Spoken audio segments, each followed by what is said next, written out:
जवाब देना चाहता हूँ। बोले आपको लिखना आता है? पढ़ा लिखा आदमी तो कभी लिखता नहीं ना, लिखने के लिए रखता है लेकिन लिखता नहीं है। बोले नहीं।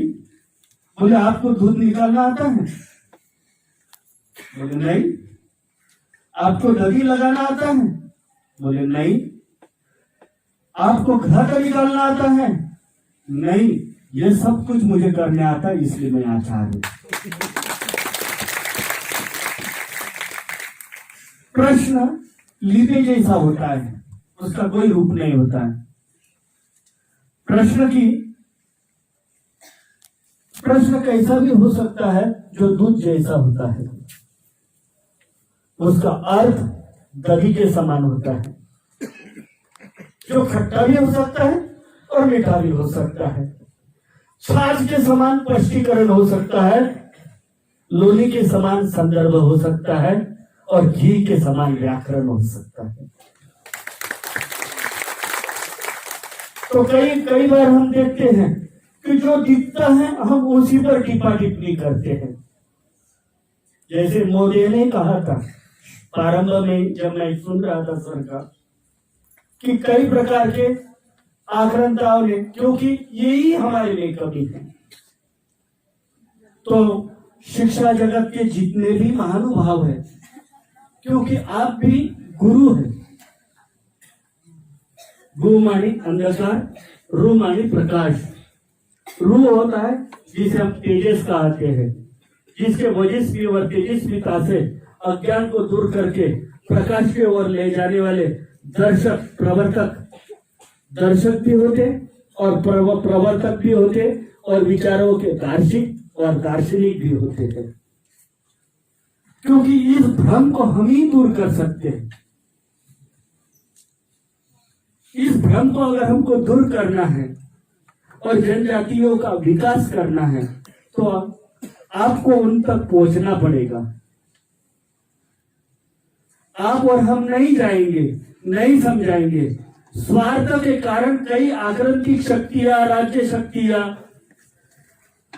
जो अपने स्वयं के स्वार्थ के लिए बरगलाती है, अलग अलग प्रकार के स्फोट करवाती है, विचारों में भिन्नता लाती है, जिससे समाज में एक दरार आती है और हम ऊंच नीच की दीवार खड़े करते हैं।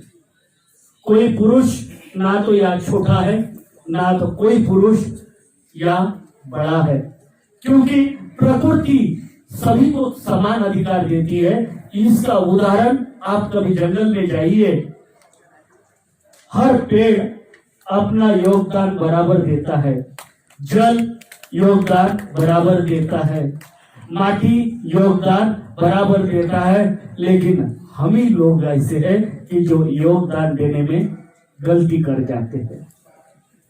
अगर आपको विकास तक उनको ले जाना है तो, और दुर्बल शब्दों का प्रयोग है नसीब, भाग्य, पारलब्ध। नसीब, भाग्य, पारलब्ध।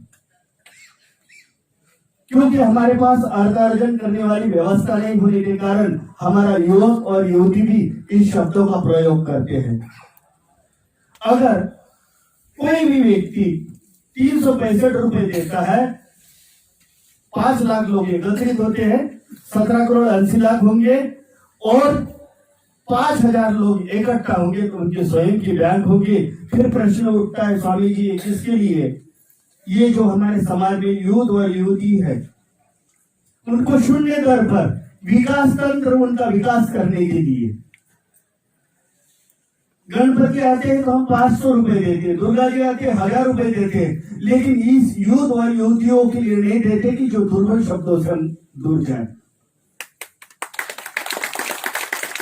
गणेश जी आएंगे तो हम दे देंगे, दुर्गा जी आएंगे तो दे देंगे, लेकिन युवक और युवतियों के विकास तंत्र के लिए, समाज को विकसित करने के लिए, लेकिन इस प्रयोग को कोई व्यक्ति करना नहीं चाहता।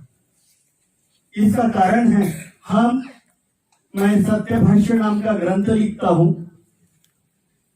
उसमें एक जगह मैंने आप शिक्षा जगत के सभी लोगों के सामने बैठा हूं, कोई शब्द गलत भी हो तो आप ज्ञान के सभी विद्वत पुरुष हैं। मैंने वहां एक प्रश्न किया है, सुशिक्षित किसे कहना चाहिए? ये बड़ी विडंबना है। हम अपने आप को सुशिक्षित बोलते हैं, लेकिन सुविचारों से उपेक्षित है, तो कैसे सुशिक्षित है?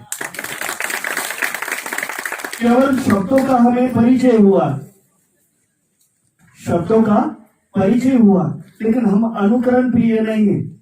अनुकरण करवाने वाले बनते हैं, लेकिन अनुकरण प्रिय नहीं बनते हैं। ये उपेक्षता ही हमें शिक्षा जगत से दूर ले जाती है। और फिर हम जोर शोर से ये कहते हैं कि संस्कार नहीं दिखते, विचार नहीं दिखते, संस्कार नहीं दिखते, विचार नहीं दिखते, तो हम ही हमारे घर में स्वयं आक्रमणकर्ता, आक्रांता बन गए हैं। इसी के कारण हमारे में संस्कार नहीं दिखते हैं।